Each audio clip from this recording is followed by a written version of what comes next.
Tonight, stranded at sea. As seen today from above, the Carnival Triumph, lame and powerless, being towed to port in Mobile, Alabama.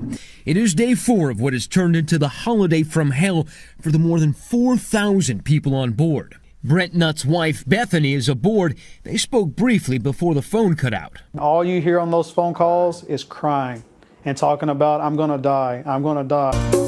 The sparkling city on the sea, topped with pools, food, and booze, seen in better times in East Carnival ads, was far from the dream vacation when the ship went dark Sunday as it sailed from Mexico back to Galveston, Texas. It started when a fire had erupted in one of the engine rooms Sunday. It was extinguished by an automatic system, but not before burning out the ship's 4 engines. There's no lights, no water, we can't flush. Ann Barlow, seen here, hamming it up before boarding the Triumph in Galveston, texted a chronicle of misery. There is sewer running down the walls and floors. We are camping on deck. Passenger Shelley Crosby texted us, we just stood in line for 4 hours to get a hamburger.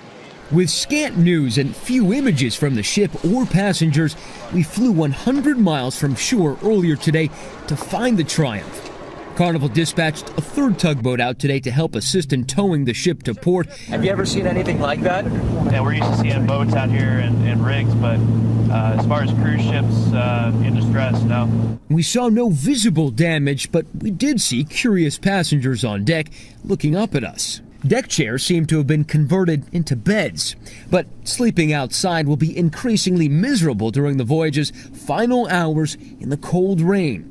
With the ship running on emergency generators, its communications are also crippled, leaving family members tonight frantic. And she was scared. She was hysterically crying, Mommy, I'm so scared. And I don't know that she's okay. For 3 days, not a single Carnival Cruise Line representative appeared publicly until President Jerry Cahill spoke Tuesday. And we obviously are very, very sorry about what is taking place.